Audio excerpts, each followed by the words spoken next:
musidɓe tedduɓe heeɗiɓe rendaɓe gurdam rewintoɓe kabaruji e nder chaine men Titonde TV en garti e kabaruji men kabaruji ɓurɗi jejjude Walfadjri ene wayno signal mabɓe koko kuppa fodde 1 mois ɗum noon ene wayno kanko Cheikh o yaltino o mbaɗi conférence de presse gam huccodirde tigui joni e population o haaldude mumen kanko noon Cheikh o wi wonde wonko jaakimo ne tawno caggal so tawi signal ene kuppe eɓe poti hebde ko gandanɗa hoorema ene hollira wonde signal mabɓe ko kuppete ɗum noon a heɓani ɗon ɗo haalata ɗo wonani hay 5 minutes ko nden woni maître Moussa Bocar Thiam kañum woni ministre de la communication neeli cagcag ɓuuri yawde e yaccade yo ya tottoyamo ha joni ɗerewol kollirowol wonde e signal Walfadjri ko kuppa fodde 1 mois ɗum noon kanko Cheikh noon o holliri wonde kanko de actuellement o heedi ko ɗo Ousmane Sonko ɗo ne tawno mo waɗi ɗum assumé ne hadirten ne tawno o waɗi sondage ne wayno Ousmane Sonko ko kañum heedi dow on mo ganduɗa hoorema kañum woni président Macky Sall o wi noon omo nodda seppo fewde toon to palais kanko Cheikh directeur général mo Walfadjri ɓi Sidi Lamine Niass e nder ɗum ɗon noon on mo gandanɗa hoorema ko kañum woni Ahmed Khalifa Niass mawnum Sidi Lamine Niass o holliri hen mette makko no feewi o wi o ɓooyi wiide wonde Sidi Lamine Niass ene wayno balɗe mum koko dotta ne tawno Sidi jaaɗo o fotani yaade oɗo instant ɗum noon o yeehi ko avant élection 2019 ɗum noon wonɗo hakkille makko tundi warɓe Sidi Lamine Niass o wi kono noon o ɓeydima jogade haqiqa kay tigui rigui warɓe Sidi Lamine Niass ɓe ko hakkille makko tunno ko ɗon ko rokkimo wonde saabu so tawi signal Walfadjri ruttima kuppama kone fotine 1 mois avant élection ngaji 2024 ɗum kay tigui rigui wonko tengtinta o wi noon o rokki ko gouvernement o ɗo e 4 jours yoɓe gartir signal Walfadjri so tawi signal Walfadjri o artani mo wat hendu bondu e nder leydi ndi taw noon hendu ndu e hoore mum ene wawi libde kuɓeje kadi halka pitali ɗum noon kanko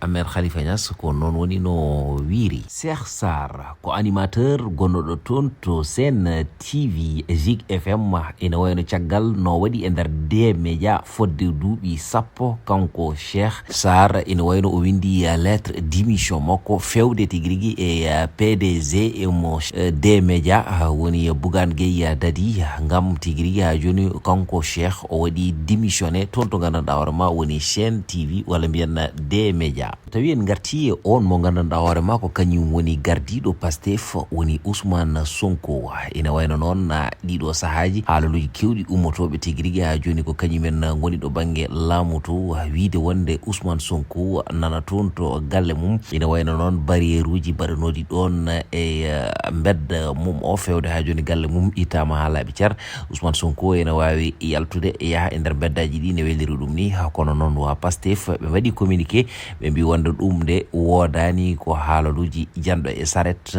ngam wadde feere beele hakkillaji yimɓeɓe ene jalta tigui rigui on mo gandanɗa hoorema ko kañum woni Ousmane Sonko sikkede wonde Ousmane Sonko woni koye jammum barriére uji ɗi nanɗon keddi ene wayno Ousmane Sonko koko waɗa dumbirtu e nder galle mum ko ɗum woni ko woodi kala biɗo ko ɗum woni ko woodi kala mo wiyani kadi ko ɗum woni ko woodi ɗum noon kamɓe wa Pastef ɓe jalti ngam famminde ɗum population o ɓe mbi wonde so tawi yimɓe mbaɗi communiqué ɓe mbi wonde Ousmane Sonko nana e nder galle mum ene wawi yaltude yaaha e haajuji mum ɗum wona gonga ko fenade Ramatoulaye Sarr ko journaliste gonɗo toon to Walfadjri ine wayno noon ko portuɗo plainte on mo gandanɗa hoorema kañum woni Mola Morgan saabu o wi wonde Mola Morgan hen sahaji ene takkomo gueɗe kewɗe saabu kanko Mola Morgan o wi wonde Ramatoulaye Sarr ko kañum tagui ɓe jaggi Coro Mandela o wi kadi convocation mo Moustapha Diop o tottono o ene wayno noon Ramatoulaye Sarr ko kañum woni caggal o wi kadi kanko oɗon Ramatoulaye Sarr ene woodi politicien goto goɗɗo toon to Thiès koko yiɗi resdemo journal Les Échos noon ko kañum yaltini ɗum kono noon ɓe jaɓani haalde inde on mo gandanɗa hoorema ko kañum woni on politique o en gartat e député biyeteɗo Ramatoulaye Gniby ene wayno noon ɓe mbino wonde ko kanko o wonano cowiɗo kono noon ene wayno kanko Allah hokkimo heɓtade o dañi ɓinguel gurel toon to hôpital principal mo Dakar kanko Amy Ndiaye Gniby o wi noon Massatou Samba ak Mamadou Ndiaye ko ɓen mbannomo attaqué ko ɗum saabi de ɓeɗon ɗiɗo jagga mbaɗa e nder dumbirdu e o saaha noon ɓe goni koye procès mabɓe en appel Oustaz Modou Fall ina wayno noon o ƴetti konnguri o faani ɗum e on mo gandanɗa on ma kañum woni Ousmane Sonko e wondude président Macky Sall. Kanko Oustaz Modou Fall noon ina wayno o meeɗa haalde eko wayno politique, ɗum noon ngolɗo lawol noon o yalti ngam haalde. O yiɗi noon andidde yimɓeɓe wonde Ousmane Sonko o sénégalais ji ɗi koko totti ɗum hoore, kadi ene jiɗi ɗum ene nanni ɗum e nder ɓerde mum. O wi kadi neɗɗo foof ene foti jaɓande neɗɗo ko Allah waɗe mum ko. Won haalaluji goɗɗi ɗi o haali e président Macky Sall. O wi wonde so tawi neɗɗo o a yeehi ha yiɗama waɗama président, a yeehi ha andi wonde yimɓe wonnoɓe président ɓe jalte ma, a jaɓat tigui rigui ko Allah waɗi ko tottita ɗumen lengueje ɗe. Ɗum noon o joofima kadi e 3e mandat mo président Macky Sall yiɗi wadde o wi so tawi wonde sénégalais ji ɗi jaɓanimo wonde omo wawi wadde 3e mandat omo wawi ɗum wadde, kono so tawi wonde sénégalais ji kolliti wonde jaadani hen yo ɗaccu ha laaɓa ceer. Ɗin gonno haalaluji on mo gandanɗa hoorema kañum Oustaz Modou Fall ɗi haali. O arti noon kadi e situation leydi ndi no woori ni. Caggal manifestation ngaji bannoɗi ɗo henna ɗi ne Ousmane Sonko jagga wonde ene wi ɓe mbi wonde ene foti sohede fodde duuɓi ɗiɗi. Ene wayno noon hunde nde dilli no feewi fodde mayɓe kewɓe dañanoma hen. Ɗum noon koye nder autopsie ɗum woni koɓe gonno e dow majjum. Caggal ɗum ɗo noon won mo gandanɗa hoorema ko suka jeyaɗo toon to Thiaroye. Ina wayno noon caggal nde autopsie makko yalti nde o wirnama hande. Kanko noon o wiyetono ko Ismaïla Traoré. Caggal nde autopsie makko yalti nde ina wayno noon ɓe jiiye makko fodde gudde tati baluji. Ɗum noon ene wayno ko baluji tati ɓe tawe makko kanko Ismaïla Traoré. Ismaïla Traoré noon ɓe kolliti wonde o dañi ko duuɓi nogas e jeenayyi. Ɗum noon yo Allah yurmomo yafomo, yo Allah harnumo aljanna. So tawi en jeehi toon to Paris la France, ene wayno noon concert on mo gandanɗa hoorema kañum woni Wally Ballago Seck. Ene wayno ene concert o heewi no dille ne feewi. Ɗum noon wa patriote en garino mbi wonde lalti concert o waɗata tati memata jeenayyi. Ene wayno noon ɗum ko haala tan wonno ko hendu wirtindu wonno.